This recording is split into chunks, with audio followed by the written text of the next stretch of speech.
Y'all used to hate on all of my moves, but now niggas on it. Y'all used to debate me on me and my views, but now niggas on it. I used to tell them I'ma have me a show, but now niggas on it. Her homies on it. Your homies on it. Y'all used to hate on all of my moves, but now niggas on it. Y'all used to debate me on me and my views, but now niggas on it.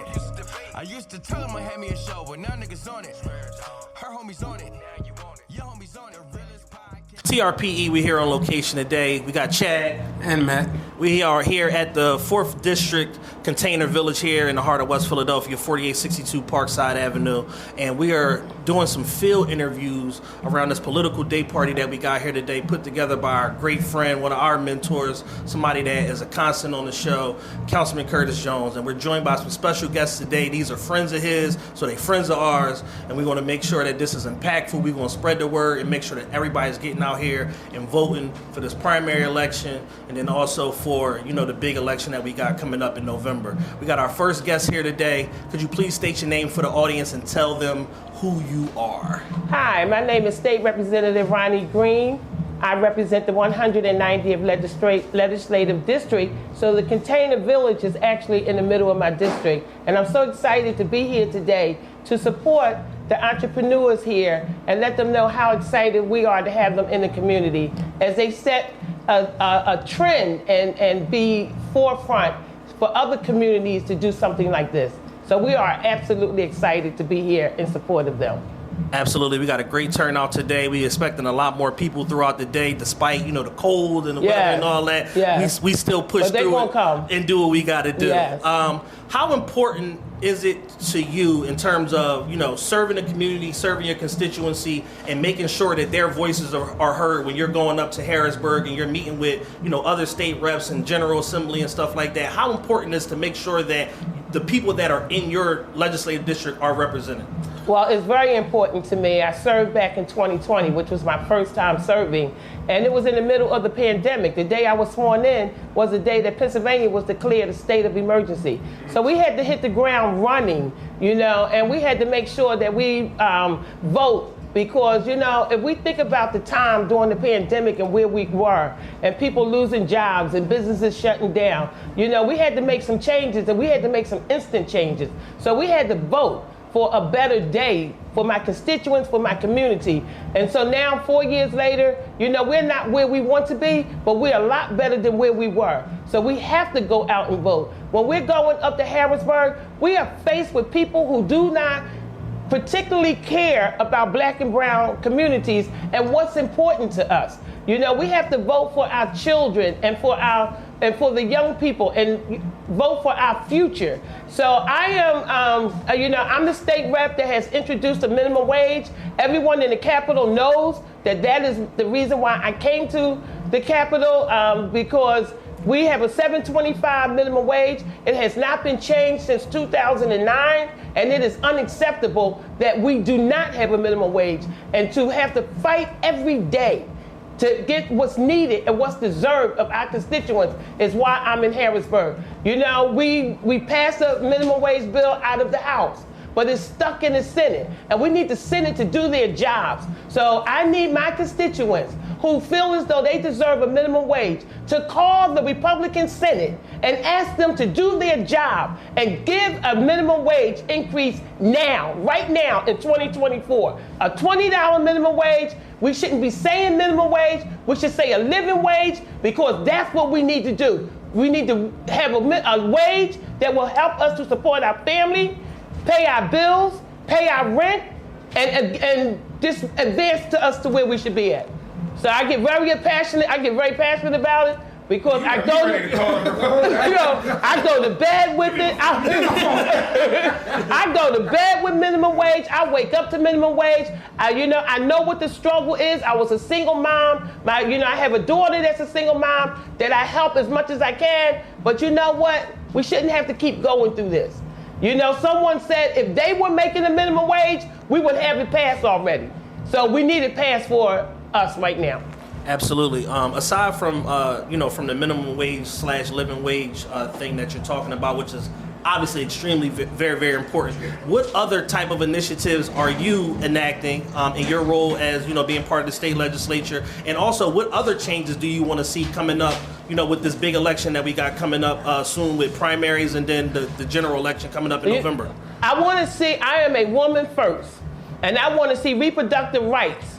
I don't need a man, and I know that you guys are interviewing, but I don't need a man to tell me or any other woman what we should do or what we need to do with our bodies. And that's on the ballot in November, okay? We need to have the choice to do what we want to do with our own bodies, and no one else should tell us that, okay? We need to help student debt, so we have student debt that's out there. My daughter is graduated from Temple University, and she's $80,000 in debt. How is she going to do, how is she going to buy a home? How is she going to buy a car? How is she going to continue to give her children the things that they need when she's starting off at $80,000 in debt? So, we have a current, our president is working on initiatives of surrounding student debt, and we need to support him because we need to learn to support those who support us. And so voting is how we're going to send Senator Hughes, Morgan Cephas, Councilman Curtis Jones. You voted for us to lead, allow us to lead and support us. So it's important that we vote. I like her.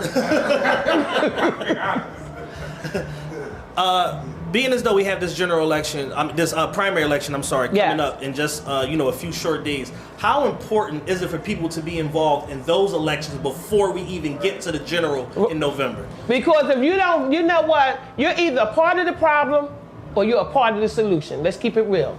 So a part of the solution is to vote. You have to vote if you want to change. It's all well and good to sit back and talk about it, but you got to do something about it. I remember my grandkids used to tell me a long time ago that they were out there saying, don't be about it, speak about it. So I'm telling you, don't be about it, do something about it, okay? Because we can't fight all by ourselves. We need you to help us to make the change that we want to see in our own communities. Nobody's coming to save us. Nobody's coming. Hear it from me, straight from Harrisburg. Nobody's coming. No white horse, no soldier, no white knight, no black knight. Ain't nobody coming. You're going to have to go out and vote and bring it back ourselves. The hit 'em up music playing in the background. It elevates it so much. What can we do on a grassroots level, independent media company like we are here at TRPE, in order to spread the word, in order to make sure that people are not only informed about when to vote, but encouraged to vote and feel good about the process? Good. So the first thing I want you to do is know who you're voting for. Okay? Do your homework. Don't just go into a ballot booth and pull and push a number or push a name. That's criminal. Know who you're voting for so you know who's going to be out there fighting for you and making the changes that we need to see. So what you can do is continue to interview those people that claim that they're out here doing the work. Interview them.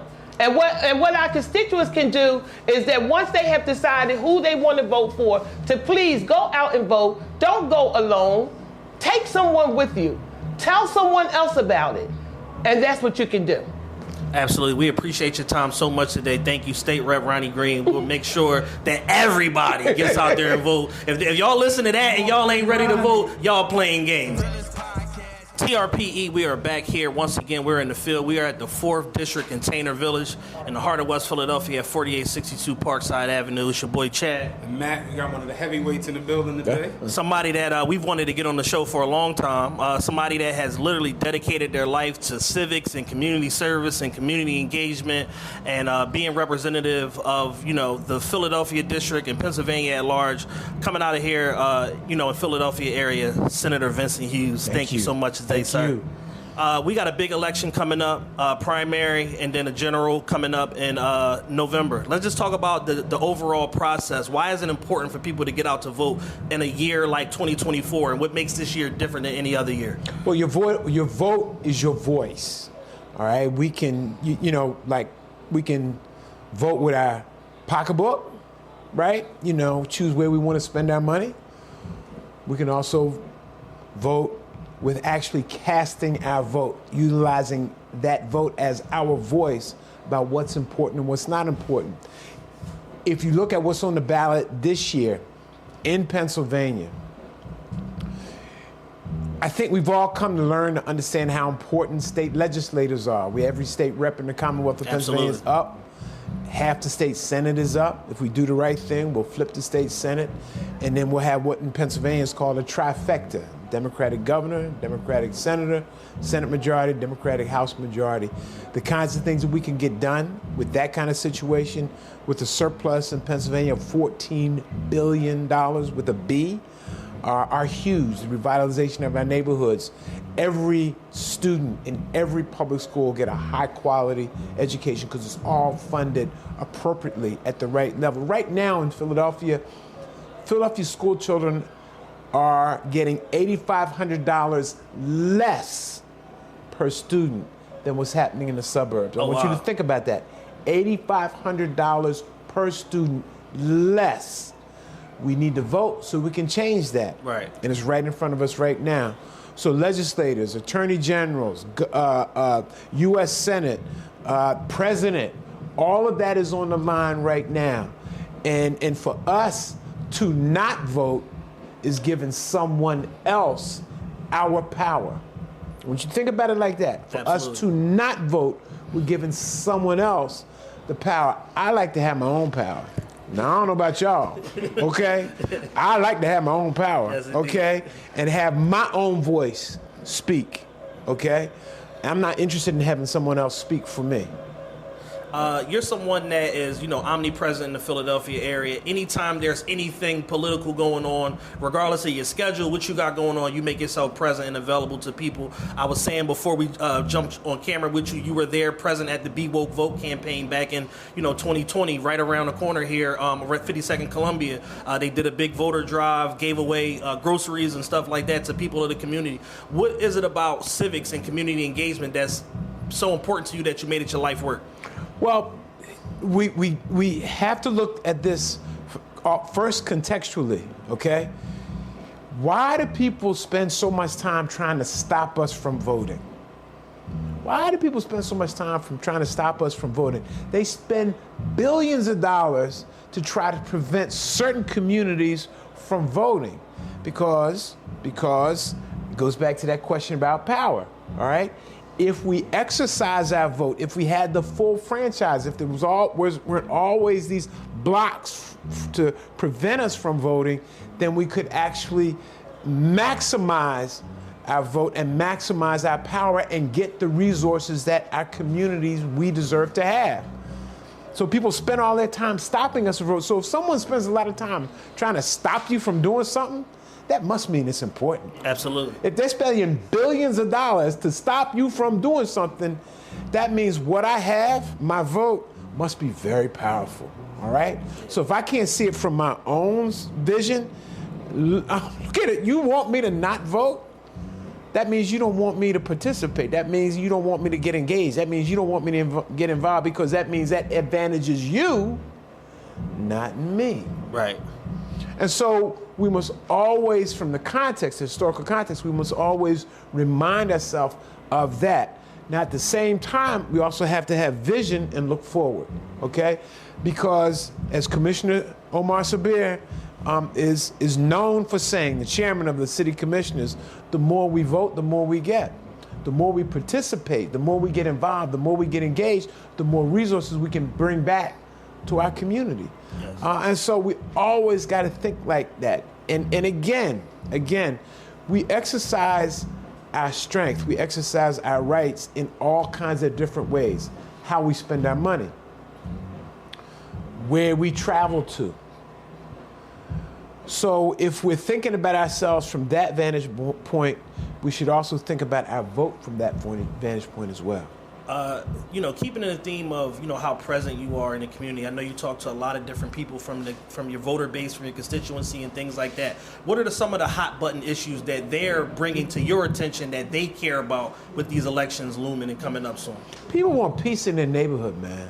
People want peace in the community. And from a voting perspective, and we're gonna cut that from a couple different ways. From a voting perspective, we are 1 or 2 votes away from having common sense gun laws in Pennsylvania. Getting rid of these ghost guns, okay, which is like off the train, having appropriate background checks, okay? Red flag laws, all kinds of stuff like that are basically one vote away from having that in Pennsylvania. The more we vote, the more we get, the more we can put people in office who can help pull that piece together.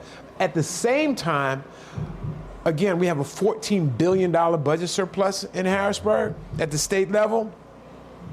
Those are resources that can be utilized to invest in our communities, especially our young people. More resources, more assistance, more support for our young people so that they can realize a vision of life and hope and opportunity and not a vision of destruction.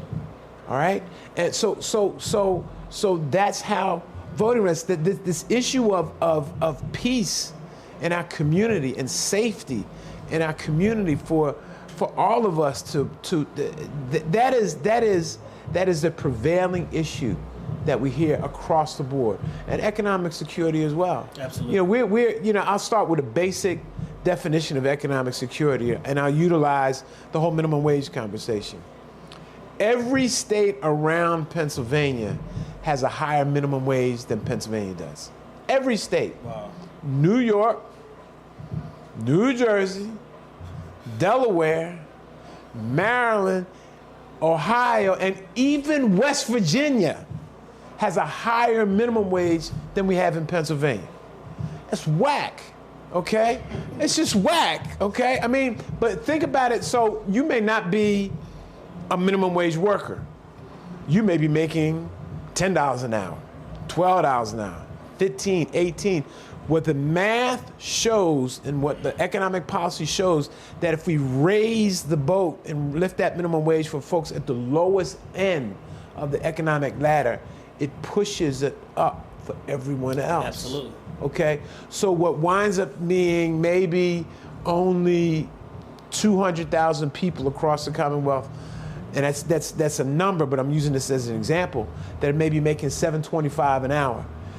But if we raise it up, then you get an extra 50,000 who are making $8 an hour, and an extra 100,000 who are making $9 an hour, an extra 200,000 making $10 an hour. And so you wind up impacting millions of people while you lift those up at the lowest rung of the ladder. It's almost like a form of trickle up. Trickle up, as opposed to trickle down. Right. And you remember what the other saying of trickle down economics. You remember that all the saying, right? Yeah. Don't trickle on me. Don't trickle on me. Straight to camera. Don't trickle on me. Okay? All right? Okay? I don't mean to mess with y'all, but I mean, for real. Okay? Yeah. It's a bottoms up conversation, and that's important. We're an independent media organization, myself, Big Dan, Matthew. What can we do to help making sure that we're informing people and encouraging people to get out and vote, not only for the general election, but for primaries as well? Just keep the message going. Just keep talking about it. It is relevant. It is necessary. The government, I see you when you come into the world, you sign a birth certificate. And I see you when you leave the world, you sign a death certificate. All right? And I got you, the government's got you all the way in between. Yeah. Okay? And again, we're involved in every aspect of society, because the truth of the matter is the government is the people. Okay? And we utilize this structure to be the voice of the people. And either you want your voice in the conversation, or you want somebody else to speak for you. And right now, with the dialogue about other folks who don't want us to vote, if you listen to what they're saying, they want to eliminate any kind of conversation of study and analysis of Black history. Right. Okay? They want to eliminate DEI programs. They're even positioning themselves to go after our HBCUs. Wow. All right? They're positioning themselves to go into court to say, what is the reason, what is the validity, what is the necessity of an HBCU? Is the existence of an HBCU discriminatory for other folks? Like, what? Yeah. Do you know 50% of all lawyers, 50% of all doctors, 50% of all judges come out of an HBCU experience. Right. In the black community. Yes. Yeah. 50% of all black lawyers, black doctors, black judges have at some point in their academic career an HBCU experience. Yes. If you do the research on black scientists, those that have the greatest success and sustaining capacity have some point in their life an HBCU experience. Absolutely. Why would we want to deprive this country of that brilliance, that greatness? Yeah. But that's where they're coming. Hey, what's up? Yeah. Okay, it's that plain. What was it? My wife tells me, and this could be an original comment, but it might be from Maya Angelou, but I'm gonna take it from my wife because she's my wife. We'll give her the credit. All right. Okay. All right. Says when somebody says something, believe them. And if they're coming at you, what you gonna do? You gonna just let them come, or you gonna push back? Absolutely. All right. You know. I mean, we could whatever metaphor you want. All right. You know when whatever metaphor you want. When Foreman was coming at with the champ, when Foreman was coming after the champ with them hooks and what have you, he fought back. Yeah. Okay. All right. You know, I mean, you know, either they're gonna Mike Tyson you gonna Mike Tyson them back. What you gonna do? Got to use our vote to fight back. I'm telling you. And if you can't fight for yourself, fight for your children. Absolutely. Fight for your grandparents. Come on. Senator Vincent Hughes, thank you so much for joining us today, sir. Thank you. Amazing as usual. Any information you want to give people or any parting words you want to give before you get out of here? Just vote. Just vote, family. Just vote. It's not like it's hard, okay? In fact, in the last 4 years, we have made it very simple to vote. We made it very simple to vote. Just had a little sound check thing here. I'm gonna do this again. All right? Okay. The speakers are working just fine. I mean, the producer even oh, come on in. All right, the producer. All right, but that's all right. I love my brother. All right, we have made it very easy to vote. You don't even have to show up on election day. You can vote prior to election day with early voting. Right. It's very simple. I've seen people stand in line for hours for overpriced pocketbooks. Or sneakers. Or sneakers. Or tickets. Or tickets. For wait online till 12:01 a.m. so you can push the send button and wait for hours. You can't do that for voting? It's too hard? Where are your priorities? Where are your priorities? Senator Vincent Hughes, dynamic as usual. Thank you so much for joining us, sir. Keep it up. Keep it up. TRPE, we're here in the field at the 4th District Container Village here in the heart of West Philadelphia, 4862 Parkside Avenue at this political day party, quote unquote, this is how we vote. We got a lot of powerful people here today. We have some familiar faces, some unfamiliar faces. The most familiar face of them all is here with us once again. She is, I think, the most appearances for female guests, easily. And the most political appearances. Easy. Friend to the show, former schoolmate of mine. We're basically family at this point. Pretty much. State Rep Morgan Cephas. Either you're in or you're out, Chelsea. How you doing today, sis? I'm all right. Excited to be here at the Container Village. Excited that you all are talking about politics again. I love it. Yes.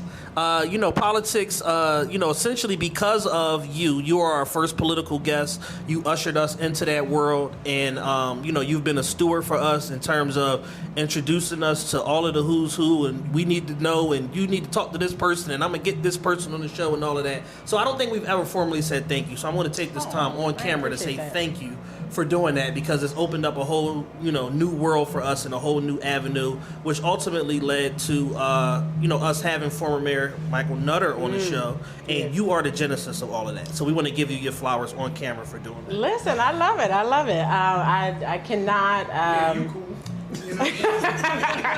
No, I appreciate you all for just being open to the concept, because it's something that you all didn't have to delve into. Politics gets a little dicey at times, but I really appreciated you all's perspective, particularly as Black men, particularly in your audience.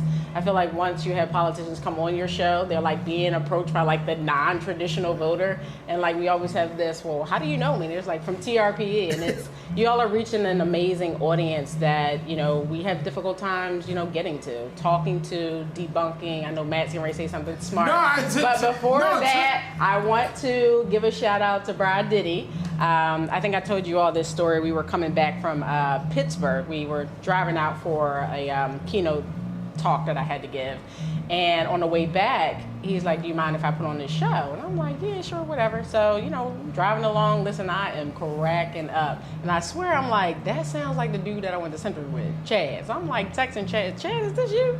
And he's like, yeah. So I was like, okay. So I gotta say thanks to Brad Diddy for being the connect. To that point, you were talking about people walking up to you with the show. I walked into Four Seasons, and Mike Nutter was in there, and he came running around the bar. It was like, I'm walking down the street in New York, and people are walking up to me like, yo, I saw you on TRP, man. You was hilarious. I didn't know you was that real. So he's like, yeah, we got to get part 2 done. Yes. I'm like, yeah. Listen, I'm so excited. I know we'll get into it probably a little bit. Excited for you all to come to a seat at the table, because you'll be interviewing Ryan Boyer, who every time I see him is so jealous of Rep. Jordan Harris, because you had him on the show. He's not been on the show, and he keeps giving me grief about it. So yeah, we're trying to get Ryan on the show. He's in DC right now. He's all over the place. Some business. He's man. all over the place. He's definitely a power player.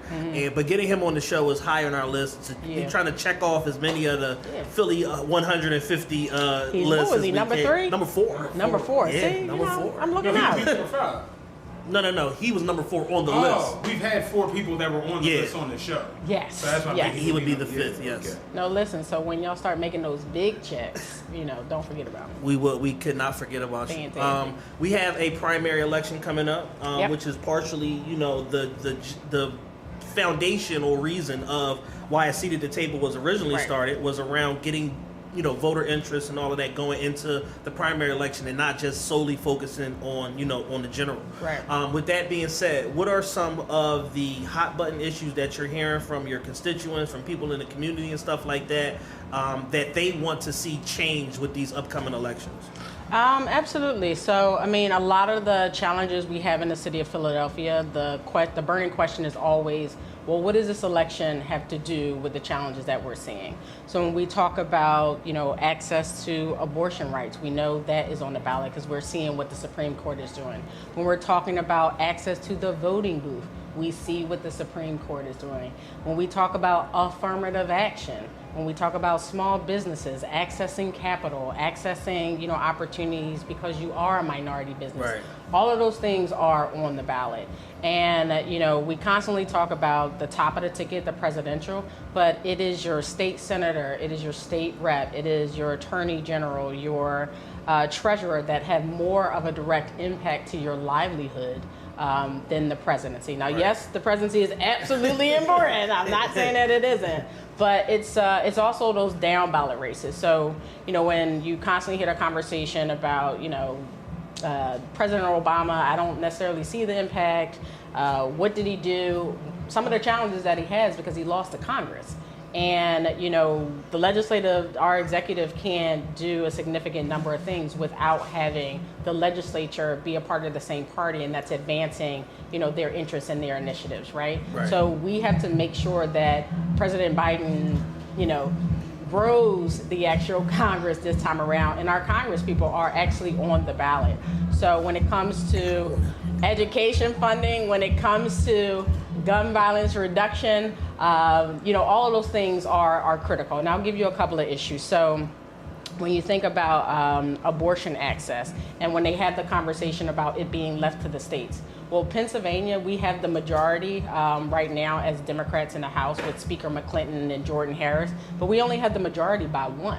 Right. And we are in a battle, for example, up in the Northeast, where we potentially could lose that seat to a Republican and we lose our majority. And why our majority is important is because not only do we control access to abortion, we control gun laws. So this is the very first time in the last 20 years that we've been actually able to ban and get a gun, ghost gun bill out of the House of Representatives. First time in 20 years. Now, it's over in the Senate. That's controlled by Republicans. They have a 4-seat majority, but it's the fact that we're able to have the conversation about ghost guns. So that's on the ballot. Again, education funding. When we talk about, for some reason it took a court opinion to understand that we were underfunding our schools in the city of Philadelphia. Yeah. That was directly done because we have a Supreme Court that leans Democrat and, believes that we need to be adequately funding, right? I mean, we went to school down at Central, but, like you probably had to travel an hour outside of your neighborhood in order to actually get there. Right, an hour outside of our neighborhood. And, my district is directly adjacent to Friend Central over in Lowell Marion. So there is a staunch difference that you see immediately. And those are some of the issues that are determined in our state house, which is why, this election is critical now more than ever. Yeah.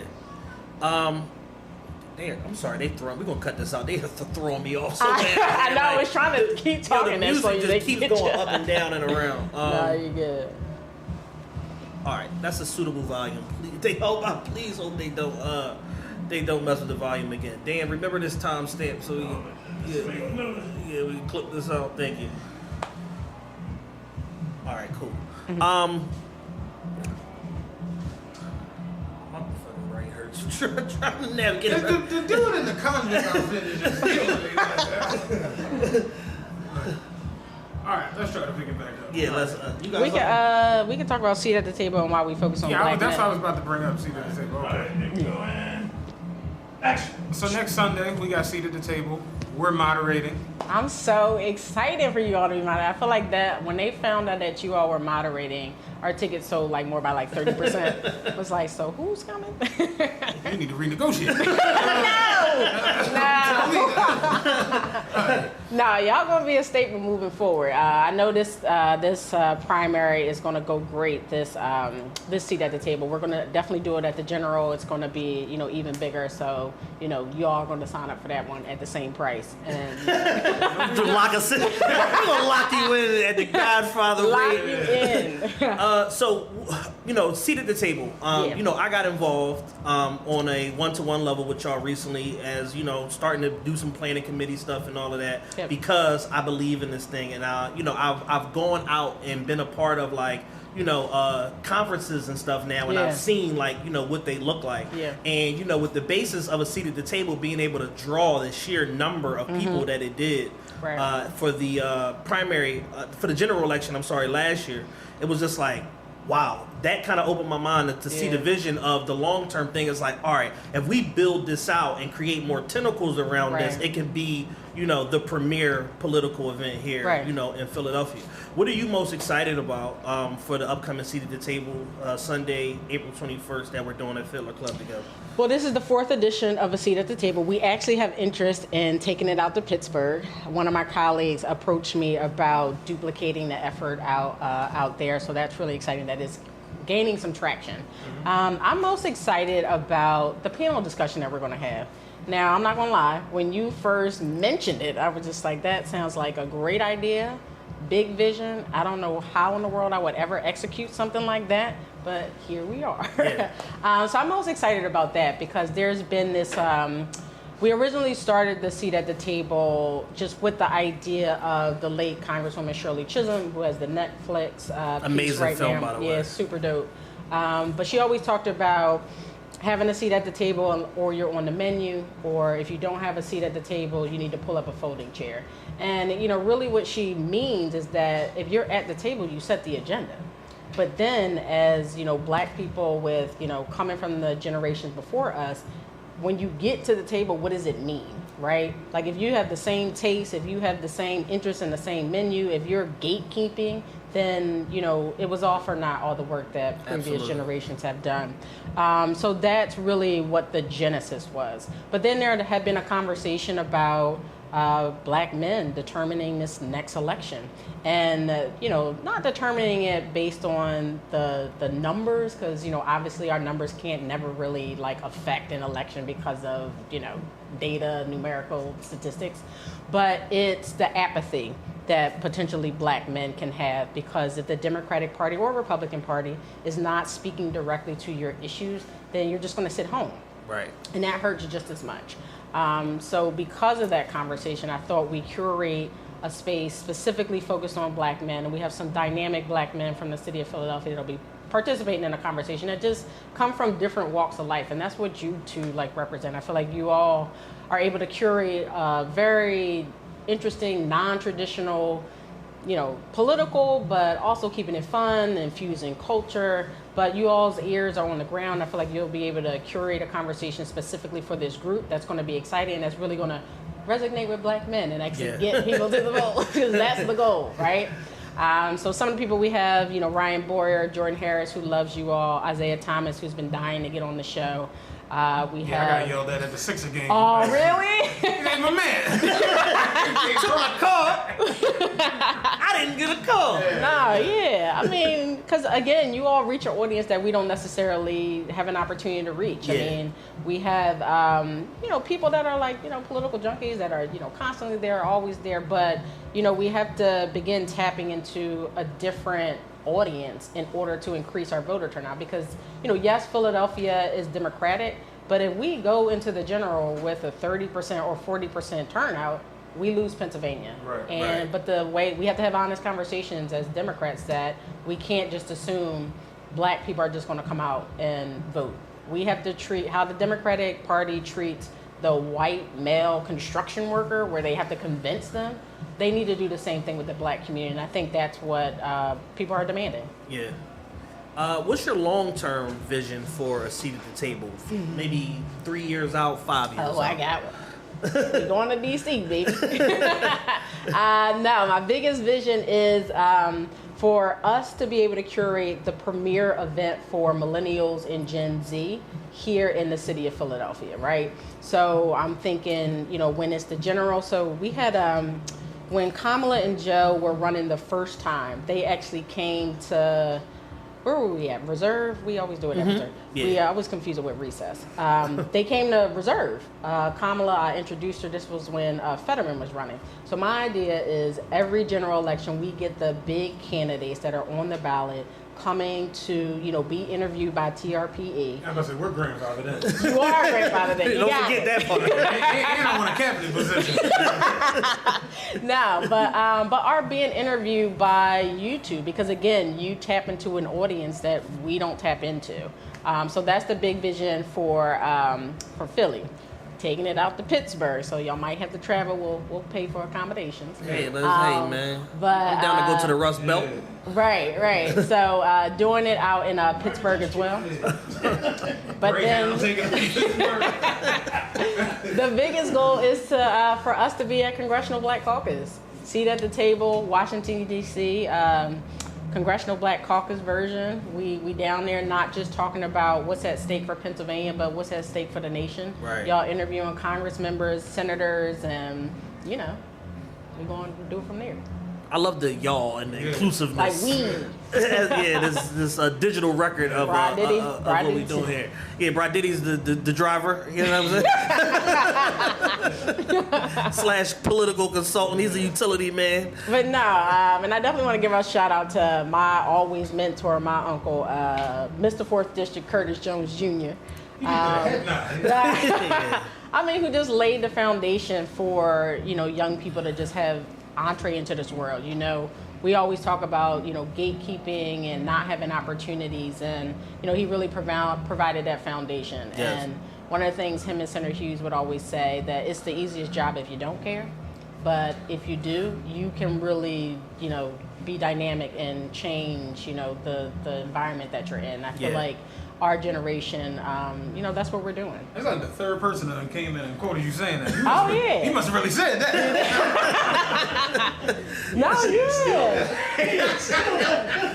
Nah, man. I feel like he's one of the last Mohicans that makes you really a believer. Make him take the oath. He got hold of it.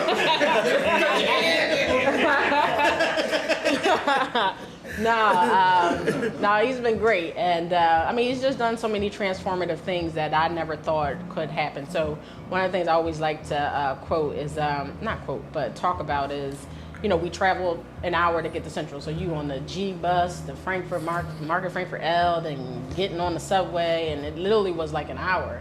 But, you know, just under his watch with the 4th District, he brought the first special admit school over in the West Philadelphia, so the next generation doesn't have to do that. Right. So, I mean, it's transformational things like that that will, you know, outlast and outlive us all. So, and, you know, that's why you get into this business. Again, if you care. Right. If you don't care, you can just, you know, go to the Sixers and Eagles and, you know, party. But, you know, if you really care about the job and want to have an impact on, you know, the people that you represent, you have the ability to do that. And I think under his mentorship, a lot of people, you know, view it in that perspective. Absolutely. State reps are up for re-election every 2 years. Fun times. Every 2 years. You're on the ballot this year, right? I am on the ballot. Yes, I am. And it's a critical election because, again, we only have that majority by 1 seat. And we have a, so I'm also the Philadelphia delegation chair. So, you know, one of the things that I've taken on is to help support members that are going through a re-election in Philly, right? So we started a political action committee where we raise money. And as a result, we've been able to, you know, write some checks to some of the candidates that are, you know, have challengers. So out of the 25 of us, I want to say it's only like 3. Mm-hmm. Which is, you know, big. Yeah. But, you know, we have a big seat up in the Northeast that will be highly contested. So we have 2 Democrats that are on the ballot now, and we have 2 Republicans are running. And that is a section of Philadelphia that went Donald Trump. So, yes, we'll get through this primary, but we will be up there heavily knocking on doors. And there are seats throughout the Commonwealth that we have to protect, number one, but that we also have to expand. So, again, we are up by 1 seat. We're looking to expand, hopefully, by 4 or 5.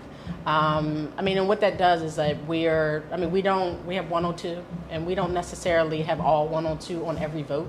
So when you think about some Democrats that are out in Western PA, they have a different relationship with guns. So we don't necessarily can get a lot of gun bills that would help Philadelphia done, which again is why we have to expand our majority, because sometimes we have to allow them to vote with the Republicans because it aligns with the district that they're in. So, I mean, it'll be a very busy season. I'm also running as a delegate for Joe Biden. So it'll be busy. Absolutely. Anything else that people should be informed about, aware of, as we lead into the primary and then November's general election? I would say just get out and vote. Get out and vote. Get engaged. Don't sit on the sidelines. Again, because it is about it's about our ability to turn out Philadelphia, right? I mean, we'll be a Democratic city, but again, if we don't get the numbers that we need, we could potentially lose the Commonwealth of Pennsylvania. And, you know, I would say don't solely focus on the national conversation. Focus on your day-to-day and how whichever party impacts your day-to-day life. I know that we've been getting annoyed by the music, but all the music makes the most sense because she's a bad man pajama. I appreciate that. Like, yo, the music keeps making sense for who's up. It's just the funniest thing on earth. It's like a soundtrack. My soundtrack in life. So. Seat at the table, Sunday 4/21, Fiddler Club, 12 p.m. to 4 p.m. Yep. Are we still open RSVPs? Are we done? Where are we at? No. We are at capacity. we are fully at capacity, but you know, we'll try to get started early for November's one so that y'all can, you know. We just probably need a larger space. Yeah. But Fiddler Club, Sunday 4/21. We're going to be there moderating the panel discussion with all of these dynamic, you know, black leaders from the Philadelphia area. Don't take no calls about people getting in, Chad. Oh, absolutely not. Take no calls. But yeah, other than that, you know, we love you. We appreciate you. You always make yourself available to us, no matter how big or how small it is, and you're always very inclusive and bringing us into anything that you got going on. So, again, giving you your flowers on camera in front of all of these crazy people that watch the show that support us. We love you and we appreciate you. And Seat at the Table is next. TRPE, we're here on location today at the 4th District Container Village here in the heart of West Philadelphia, 4862 Parkside Avenue, for this amazing day party. This is how we vote, powered by one of our mentors, our guy, Councilman Curtis Jones, Mr. 4th District himself. We're being joined by some amazing people today that are out here in the community affecting change, making sure that people are adequately represented, making sure people are adequately compensated, fighting for rights for people of color and all people in the constituency here in Philadelphia. We're joined by another amazing guest. Please state to the audience your name, sir, and who you are. Sure. Chairman, City Commissioner Omar Sabir. City Commissioners are a 3-member bipartisan board of elected officials, and we oversee the election functions for Philadelphia County. You are someone that is omnipresent everywhere I'm at. That's anything like political community. You always there, dressed to the nines, sharp as a tack. There have been moments where like I half sleep and I say, "Oh, they're gonna check." I'm like, "That's not." In a day-to-day basis, what's your role? When it comes to city government and what you do on a day-to-day basis. So on a day-to-day basis, we basically ensure that everyone's voice is heard. And so that's in the election process. So we process all of the votes. So every time you vote, someone has to count it accurately and fairly. That's what we do. We set up the election, we administer the election, and whenever you do your voter registration, we maintain the voting list for Philadelphia County. So it's regulated by state, federal, and local policies, and we basically are the 3-member board that oversees that process. So you're not to one specific area of Philly. It's basically the whole city. Y'all sit. Right. The whole. 'Cause I always wondered what the city commissioner actually was and how it works. So, all right. So we was established by the legislature in 1711, and so we used to have all these different duties and things like that. And as the years went on, by about 1951, when we did the Reconsolidation Act, they pretty much stripped down our responsibilities and maneuvered everything. Because Philadelphia is interesting. It used to be a county where you had all these little townships like Frankfurt, King Sesson. They were all their own municipalities underneath one county. That sounds and like then we all Right. But what's interesting about it is that these townships have been operating longer than the United States. Right. So people sort of have their ways how they do these things, like Germantown, King Sesson, and Frankfurt. They've been established for a very long time, and so people have their ways. And the people from the country say, well, Philadelphia, y'all said your neighborhoods. Like, they don't understand that these are municipalities that were operating before the United States was even ratified. Yeah. And so they ended up coming together as one county, one city, to run better and efficiently. We got unified, and we're one of the only city counties in the country. And it's a very unique situation. We're the largest county in Pennsylvania. So about 40% of the revenue that comes to Pennsylvania comes to Philadelphia. Right. And I know a lot of people sort of have this narrative that Philadelphia is this tax hole, it doesn't do anything, but we're the economic engine for the whole state. And what's critical in this 2024 is that Philadelphia is basically going to decide who the next president is going to be. There are 1 million voters, registered voters in Philadelphia. And we're basically going to decide who the next president is going to be. Right. Because in 2016, former President Trump won the state by about 40,000 votes. In 2020, President Biden won by about 80,000 votes.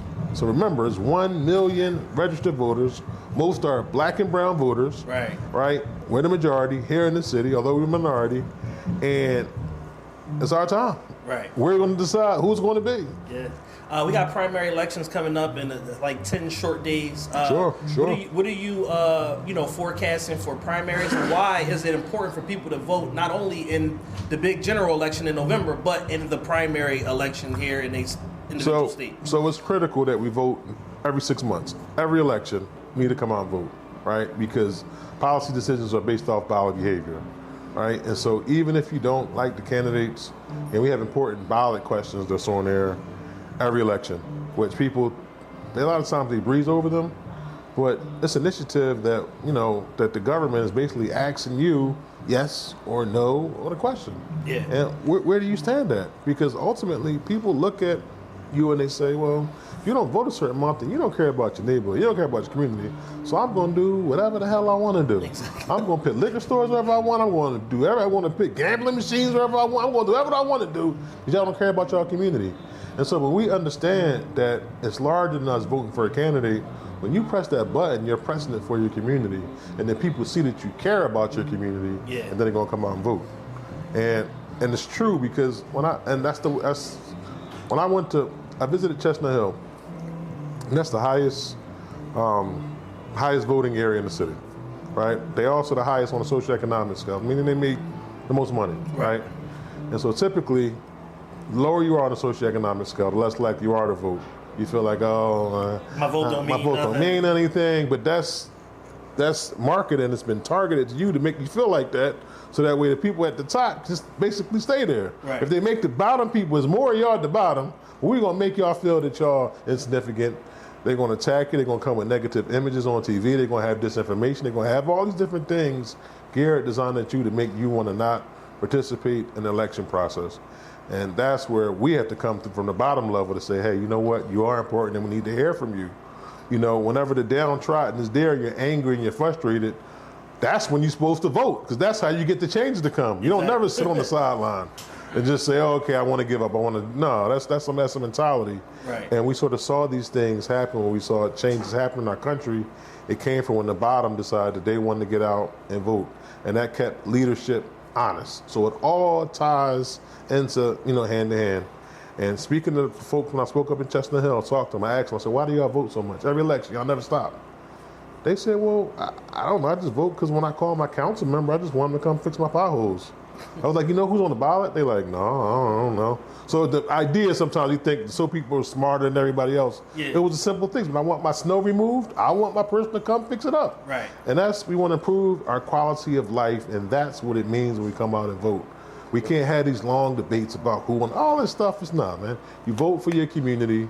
The more you vote, the more you get. How do we defeat some of that social and community apathy that people, on the lower rung have? Like, take us, for instance, as an independent media outlet. What can we do to help assist people like you, people like Senator Vincent Hughes, people like State Rep Roni Green? How do we help affect change in spreading the word to where everybody feels like their vote counts? Well, we have more conversations, right? We did talk about the wins that we have, right? This right here, you know what I mean? This right here, this is beautiful in our 4th district. When we see, a valuable use, there was nothing here. Mm-hmm. Councilman said, no, we're gonna put some containers here, we're gonna come up with something, you're gonna make some money, you know what I mean? It was just a creative vision that he had. Yeah. And look at it. And we gotta talk about it. And I think some of our elected officials need to talk more about their wins. Like, sometimes we be humble. And then a lot of times it's hard because we're not gonna run around bragging that we cut, you was about to get evicted and we helped you, saved your house. We did all these, we don't do that, but that's what we do 24 hours a day. Right. On top of our regular 9-to-5 jobs, we get calls and we end up learning things a lot more about people than we want to know. I think, we do. Honestly, though, that needs to be going forward. You need to speak out more about the things that go on, because people really don't know. There are a lot of people who really don't know the things that y'all do. They just look at you, I see him on TV when it's a fire, or I see him when it's happening. But they don't know. It was funny, because I walked up and somebody was explaining a situation they dealing with right now to Councilman Curtis Jones. I'm just like, damn, it's crazy, because even at an event like this, you got people like, yo, let me talk to your head. No, whenever we go to the supermarket, whenever we go anywhere, whenever anybody got opportunity, we go to the mad shit, that's their opportunity to say, hey, you know what? Boom, boom, boom, boom, right? And so, and don't get me wrong, you got some elected officials, they scared of people. I really don't know why they ran. They don't like interacting with people, and they hide, right? But there are some other elected officials, I'll tell you something the councilman told me, and that stuck with me when I first got elected. And I think he told everybody when they first got elected. He said that this job is easy if you don't care about it. So if you care, it's going to be probably the hardest job that you ever going to do in your life, man. And literally, man, like, you care about it. Your phone never stop ringing. But at the end of the day, this is where, the Creator put us at. It's the reason why he put us there, so we're going to keep on working. But then again, we want you to empower yourself. And empowering yourself is voting. That's why so many people went through so much for us to vote. It's the reason why every critical leader that we think about, Martin Luther King, Malcolm X, the Black Panthers, everybody, Farrakhan, anybody you can think about who has significance in our community is telling us to vote, right? And so the people that's telling us not to vote, they have surrendered, they've given up, right? They're giving up hope. And we're gonna pull them to the finish line, we're gonna wake them up. And so you asked earlier, you know, what can you do? You wanna have more conversations about this, right? Just about the decisions and things that happen, it's more. But then also too, your family and friends, right? We did a focus group with younger voters, 18 to 25 across our country. We partnered up with Black Men Vote, and we asked them, like, why don't y'all vote like in other elections or whatever? And what they told us, and I thought it was gonna be we need a celebrity influencer, we need all these different things. And then one of the things they said was that, you know, the old heads, when y'all care about elections, when y'all bug us about it, we're gonna do it. My bad, I didn't know it was an important election. Let me know next time. I'll do it. Just tell me who to vote for and I'm gonna do it. So again, we had to keep the intensity, the pressure, calling our family and friends, letting them know, and we have to do it at least 6 times. Right. So per election cycle, it's at least 6 times. So that's 12 times per year, but we constantly having these conversations, hey, don't forget to do it. I want you to do it, it's important for me to do it. Here's all the deadlines. And then when it get close to election time, of course, we wanna do it. We wanna have events, we wanna have DJs, we wanna have food outside, right? Moon bounces, we wanna have all these sort of events that we're having, and we're just basically mention it to them, remind you to do it, and basically walking you there. I mean, even transportation. Some people need transportation to get to the polls. We need an operation designed to say, hey, we need you to be here. We need sound on the street, like we used to do back inside the days when we used to hear, you know, that music. You hear somebody saying, okay, don't forget to vote. No, that's all. It's just constantly us doing it. Right. And we're going to decide what turnout is, because people don't know who these people are on these commercials. They don't know. They know Councilman Jones. Councilman Jones out there saying, hey, man, do this. Senator Vincent Hughes, Morgan Cephas. When they know all these people and they see us, they're going to do it. Absolutely.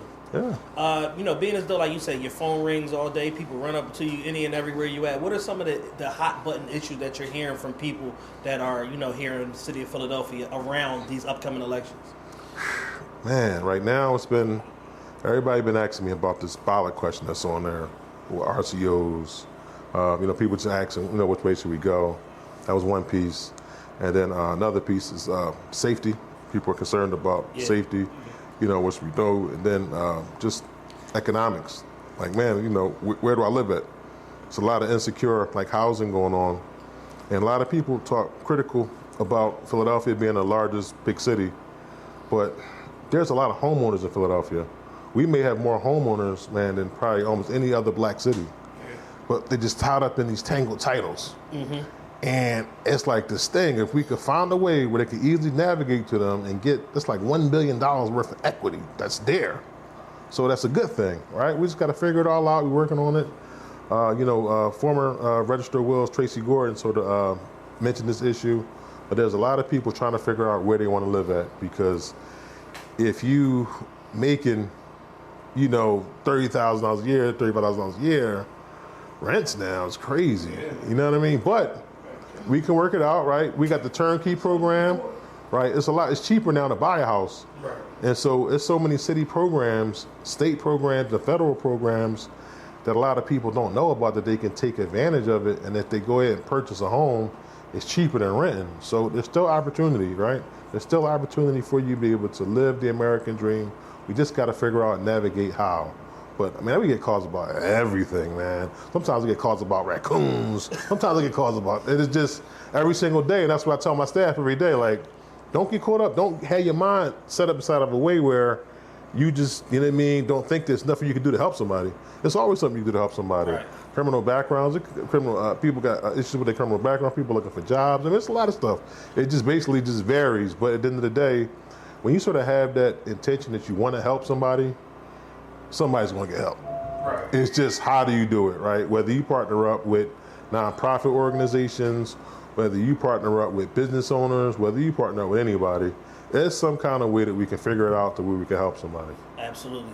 City Commissioner Omar Sabir, we appreciate you so much, man. Thank you for joining us here. Anybody that's looking to get in contact with you for a valid reason, not It's all valid. No, listen. How can they reach you in your office? It's all valid, man. Call me. 215-686-3462, 215-686-3462. Our website is vote.phila.gov. And my email address is omar.sabir@phila.gov. And my Instagram is Omar, O-M-A-R for Philly, O-M-A-R-F-O-R Philly. Hit me up, my DMs. Come on, let's go. You know what I mean? Let's do it. Anything we can do to help you, let us know. We appreciate you so much, sir. Sure. Thank you very much for joining us. Anytime. We are here today at the 4th District Container Village here in the heart of West Philadelphia, 4862 Parkside Avenue. We are joined by the organizer of today's event, the man that invited us out, implored us to be here today. One of our mentors, somebody that has helped steer us through this political space, recommending various guests and things like that, always being a beam of light and a ray of great energy, and the person that conceptualized this amazing community center that we have here, this community resource at the Container Village, Mr. 4th District himself, Councilman Curtis Jones, Jr. I just want to set the record straight. I didn't implore, I begged you. I straight begged you. And thank you for coming. We've made the most of it. We had some dynamic interviews today from, some return guests, some people that haven't been on the show before. And again, that's, all because of you. You gave us a call to action. I talked to the guys, made it happen. We're here today, and we're more than happy to be here now that we are here. Although I didn't understand the vision at first, but now I'm here on site, and I get it. What was the thought process behind putting this event together today and, taking some community action around getting people excited about these upcoming primary elections? So in our average primary, only 23% of the people vote. That means 77% stay home, don't care, disengage. And when you do that kind of ratio, as Omar Sabir said, the more you vote, the more you get. The less you vote, the less you get. The less you get. And so we wanted people to know the importance of the upcoming primary, but the general election is the main event. Trump is not playing. He is not joking about it. He tells you right straight up, I'm going to be vindictive. I'm going to set the clock back. I'm the one who made abortion a issue based on my appointees to the Supreme Court. And I'm going to do more for you or against you, depending on where you sit, when I get reelected, if I get reelected. So people better know that there's a lot on the line. Yeah. And you heard the other people talking about the big picture scenario. I want to get down to the granular. Yes. I want to stop the school to prison pipeline. There are 48 zip codes in the city of Philadelphia. 19 of them produce 90% of the inmates on State Road. Oh, wow. And if you overlap that map to where the schools are failing, it's where the schools are failing, the kids are going to prison. So we want to open, through electoral resources, politics, and policy, a school to paycheck pipeline. One of the things that the 100th Mayor, Sherelle Parker, talked about that I'm excited about is a municipal college. We got over 5,000 vacancies with the city of Philadelphia.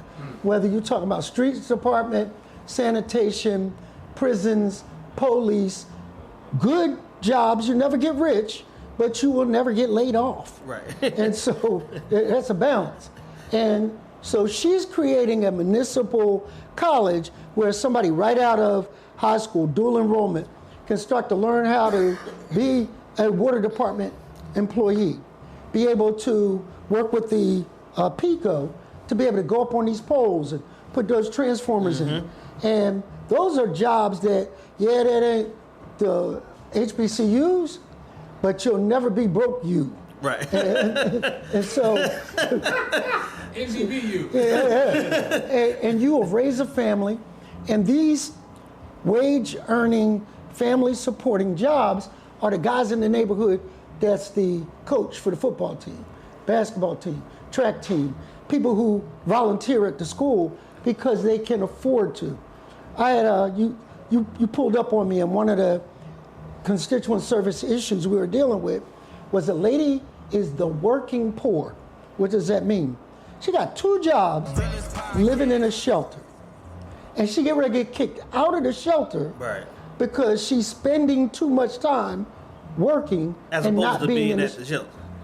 What part of the game is that? That's hustling backwards. Yeah. And so the reason why you vote is so that the state representative can look at those policies at a state level and say, no, that lady shouldn't be penalized for trying to get her life right. And so having good people like Senator Hughes, Senator Street, Roni Green, and Morgan Cephas up there puts common sense into the discussions. Because you and I think everybody up there is smart.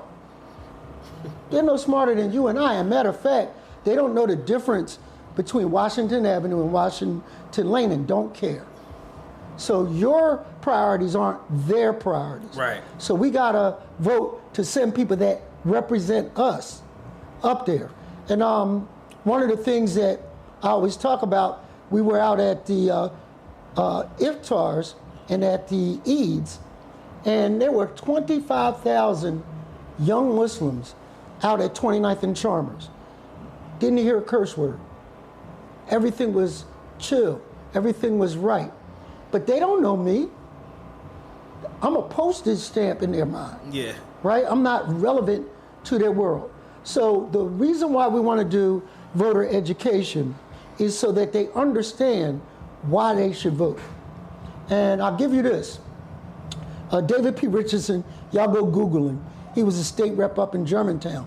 But he was, back in the day, he had a dashiki and a medallion and was up Harrisburg like this, one of his kind. And he said to me as a young guy, if you give somebody a voter registration without giving them voter education, you must be throwing the keys to somebody who ain't never had driving lessons. Yeah. They're gonna make mistakes.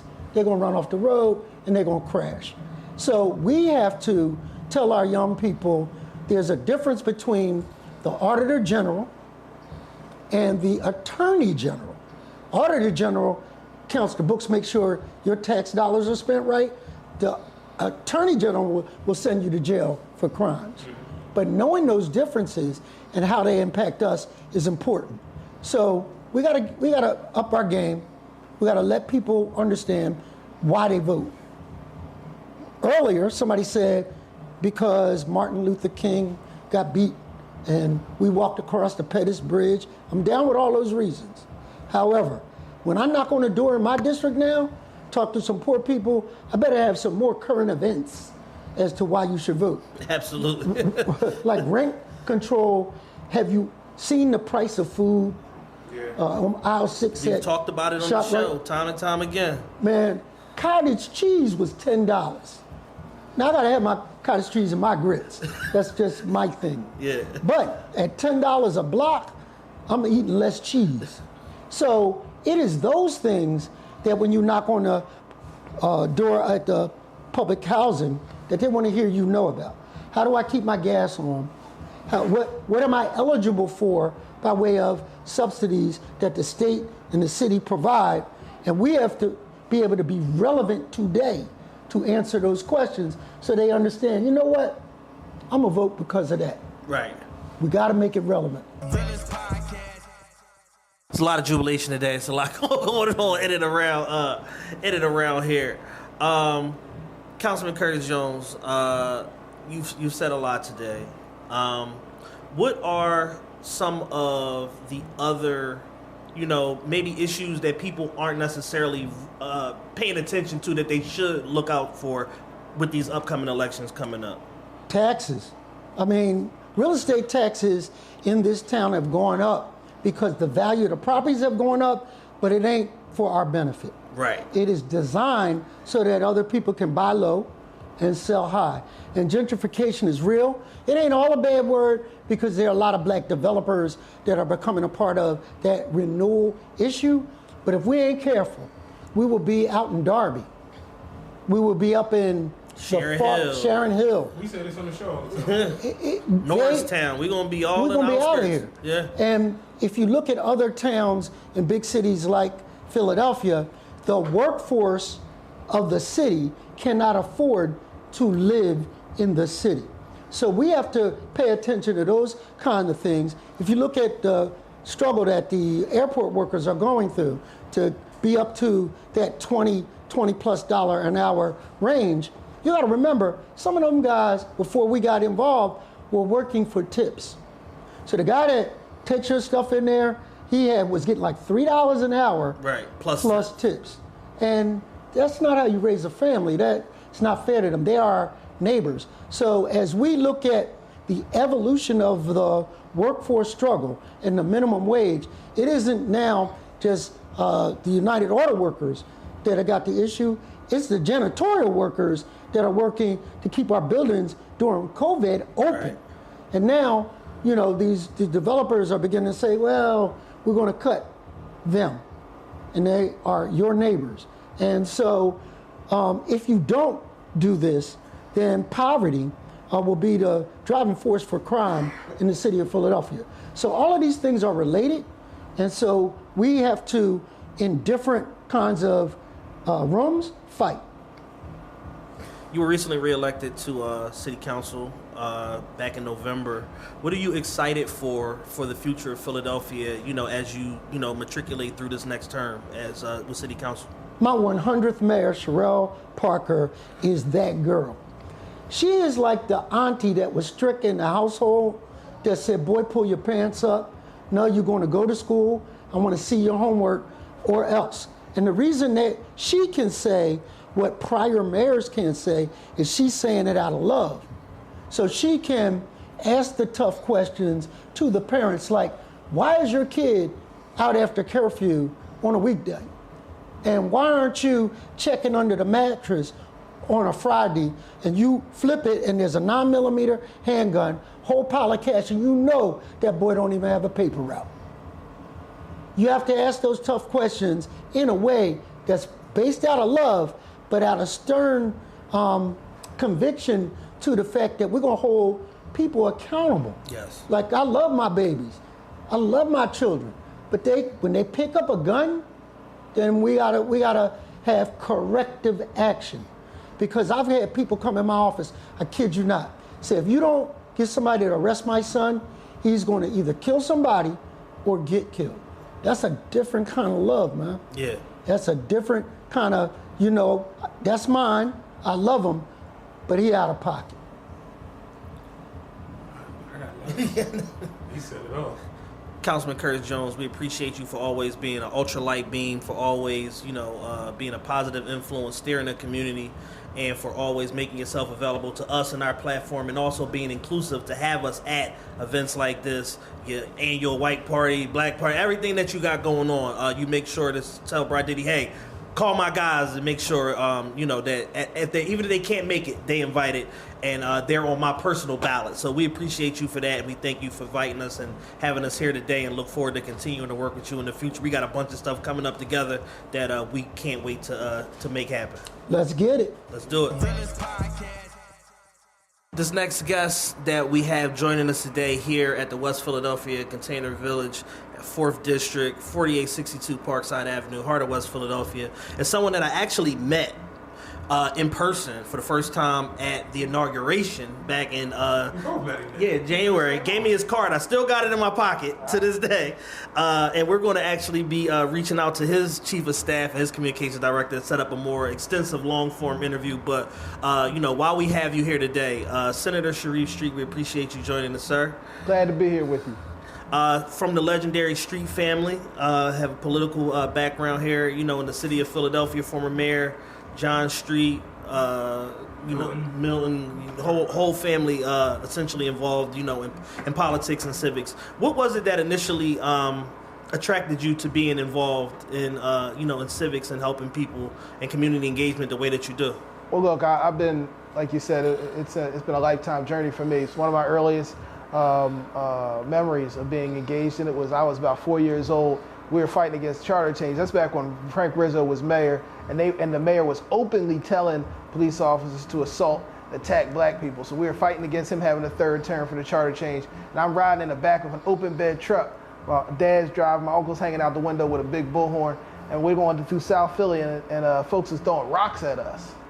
And I said, I was little. I said, Uncle Milt, they throwing rocks at us. What we do?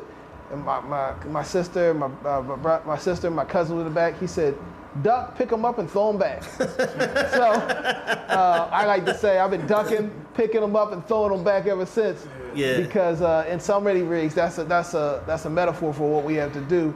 We rumble, and we're able to make change on a systemic level in a way that other than government, there's no other way to make those kind of complete systemic changes. Just the other day, unfortunately, we had a tragic event here that unfolded in the city of Philadelphia. There was a shooting at the Eid at Sister Clara Muhammad. Actually saw you on the news with a lot of the different, imams from, from the surrounding area and everything like that. Why was it important to, make yourself visible and present, and trying to rectify, this situation where, God willing, luckily nobody died, but it was a tragic situation where multiple people were, were injured. Well, look, we need to stop violence any and everywhere that it occurs. But that situation was a little personal. I mean, I've attended Clara Muhammad for years. The only reason I wasn't there was because we had Senate session, so I was coming back. But when the shots started out, my daughter-in-law called me. She was there with my son, and she had 3 of my grandkids, and she was saying, and she said, Mr. Sharif, they shooting. Where you at? I need you to help get away the grandkids. I said, I'm stuck on the highway. I'm not there yet. She said, oh my God, we're hiding behind tires and they shooting. I want to make sure that the kids don't get hurt. And I can't find, she said Sharif, talking about my son. Yeah. I can't find Sharif. And turns out my son was in the bathroom. He was on the toilet. He comes out and then I hang out with her. I call my wife. I'm like, where are you at? She says, I'm on my way to Clara Muhammad. I'm like, babe, she said, I just heard they shooting. She was in the car with my daughter and 2 more of my grandkids. I got 6 grandkids. 5 of them could have been there. 3 of them were there. And 2 of my 6 kids would have been there. So it was personal. My grandkids, my daughter had to hide my grandkids behind tires while they were shooting. And it's a place where it's tragic, though, because I've been going there since my kids were little, probably 25 years, and there's never been anything like this to happen at the Eid. Right. Although I will point out the way the leadership of the masjid point out that with that many shots fired, the fact that it was a blessing that nobody was killed and nobody was, and the injuries, nobody sustained, life-threatening injuries. Right. And so that's a blessing, but it's upsetting because for folks who are Christian and may not understand, it's like shooting up Christmas, right? Or Easter. Or Easter. Or you had Easter come out of Easter Sunday and they decided they're going to shoot everything up while doing the Easter egg hunt. So it was troubling, and that's a space that normally kids can run around and have their gifts given out. It's a family time, and it's a sacred religious time. So it's unfortunate, but it just shows how bad the violence has gotten. What do we do, and how do we come together as a community in order to, begin to put a stop to a lot of this, rampant gun violence that's going on in the city of Philadelphia? Well, look, there are a number of things we should do. One thing, 14-year-olds shouldn't be able to get their hands on automatic weapons. There shouldn't be 14-year-old kids running around with military-grade weapons. And I've got legislation to ban military-grade weapons. Unfortunately, the composition of the legislature the way it is, we can't pass those kind of bills. I serve in the Senate. Republicans in the majority are not going to move assault weapons bans. But there are things we can do. We can fund violence interrupters. Sometimes, and violence interrupters is simply when we used to have like professional old heads in the community going out, talking to people and helping them, like ratchet down the violence. Then we need people that, once that happens, because it's an immediate situation, kids need better training, more stuff to do. And some of them are dealing with real trauma and they need clinical help for that trauma. And it might be a group of 10 kids, five of them just don't have nothing to do. 3 of them is hungry, so they on the grind trying to chase something. 2 of them got real clinical issues and they got trauma and so they want to hurt somebody because they've been hurt. all those kids need a different level of services. As a government, we need to, at a minimum, provide them those levels of services and recognize that 8 of those 10 kids really don't want to hurt nobody, but they're with them all, and then there's this mentality they got to ride for their friends. Right. What is, in your role as a senator, like I said, you're heavily, have a heavy presence here in the city of Philadelphia, but you also, are obviously, out in, out in Harrisburg, out in D.C. You're all over as it relates to, serving the constituency of Pennsylvania at large. What are some of the issues that you're hearing that people, are looking to have solved with these upcoming primary and then eventually the general election coming up? Well, look, I think people want to make sure that we continue to. There's been a significant amount of resources that were poured in that have helped spur the creation of small businesses. We want to make sure that money keeps flowing. Look, I think there is a better chance that we get real comprehensive gun control, gun reform at the federal level and at the state level. So making sure we have a president and a Congress that will support that. I think people want to make sure they have health care. And people don't want their rights taken away. Right. I mean, that's some real stuff.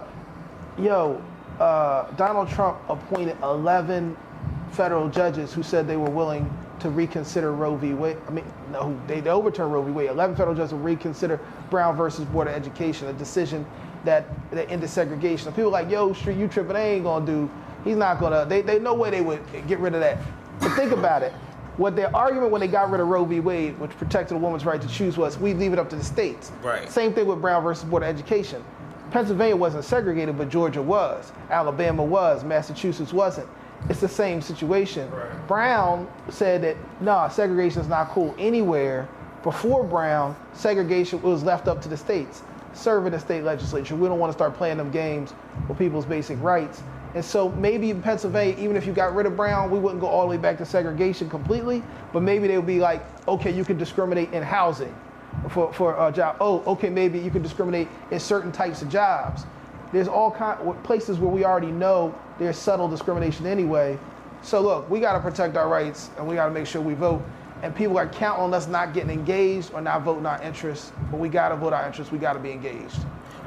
As a senator, what are your overall thoughts on the fact that some of these things that literally, like our whole lifetime that we've been here, they've already been, basically set in stone as law, and that now in the 2020s and 2024, you have a president and certain, federal judges and stuff like that are willing to upend things that we've known as the norm for our entire lives. Dig this, there's a saying that an African proverb, and it's a Dinka single, it's the same Kofa. It means to move forward, you must look back. Another way people say it is, those who forget their history are destined to repeat it. So after Reconstruction, Civil War ends, people think that progress has been steady. It hasn't. Civil War ended, Reconstruction happened. We had black businesses, black U.S. senators, black Congress people, all that. And then after 40 or 50 years, maybe 25, 30 years, but it was a long time of us moving forward and having all these things. An entire generation who would have been like 25, 30 years old, always had that, in the late 1800s, had it rolled back. And that's when the Jim Crow era started. Once it was taken away again, it took us almost another 100 years to get it back after that. Right. But we had these things at one point in time, back in the 1800s, they were taken away, and then we lost it so long that we forgot that we had ever had it after slavery. And so, is it possible? Think about it like this. While you think we've had these rights forever, because I'm 50, and a lot of people, Donald Trump, my pop's 80, Donald Trump's close to 80. When they were born, my dad got shot at when he went to college in Alabama just for sitting at a lunch counter. My pop not dead. Right. It's a lot of people who like the way it was back then. Mm-hmm. They're not imagining that reality, they're remembering it. So when they say they want to go back, they're going back to something they can remember. And for people who are our age, yeah, we never experienced that, white or black. But there are a lot of older people who are driving this movement, telling their kids, grandkids, you don't have to compete with these people. Why you got to compete with a Mexican or a black guy? Why a Chinese guy sitting at the job with you? When I was a kid, we ain't had to deal with that shit. And what they want to do is roll us back, and they're not imagining it, they're remembering it. And we need to remember that they lived it and it's real. And so the reality is, all we got to do is vote and stop it and shut it down. But what we should understand is while it may seem like a long time ago, because Whether it happened 100 years before you were born or one day before you were born, to you, it never happened in your lifetime. Right. But remember, there's a lot of people alive who it did happen during their lifetime, and those are the ones in charge trying to do this. So we got to stop them. What are you looking forward to, as some prospective trends for the city of Philadelphia, state of Pennsylvania going forward, through this election cycle, going forward like the next 3 to 5 years? Well, look, I think one, we're going to win. I think we're going to come out. I'm cautiously optimistic. So we're going to win this election at the federal level. Things will continue to move forward. Things we need to do. Look, I think we've had an explosion of. We talk a lot about what young people are doing wrong. Let's talk about what they're doing right. I think a lot of young people have an entrepreneurial spirit. Yes, indeed. That's different than what my generation had. I'm a Gen Xer. Like I said, I'm 50. My generation was cool with trying to make investments, maybe get a good job, own some property, which was a step. But these young people want to start their own businesses. They're not really trying to work for nobody. And some of them will need to work for somebody for a period of time, but I think a lot of them are going to actually succeed. They say you have to be in business 4 or 5 times before you're likely to succeed. Some of them are going to succeed. So we're going to have a black business class that's going to be emerging. Some of these young people are going to get it right. I think they're going to employ one another, and they're going to have it's going to change the trajectory. What I think we have to do is support them. I chair the banking and insurance committees. We need to make sure they have access to capital, because the biggest challenge is they got the spirit, they got the drive, and they got great ideas. We need to make sure they have the access to capital to invest, to move those things forward. And then there's going to be emerging economies. Like, we get the whole digital economy, but robotics, podcasts allow you to create content without a TV studio. Yes. Actually, you can actually make money. There are people who are going to benefit from the life sciences, and pretty soon you're going to be able to do gene splicing in your set up a room in your house, if you get the right equipment. So with all these different kind of innovations, we need to make sure that our people are able to take advantage of it. And by the way, you know what?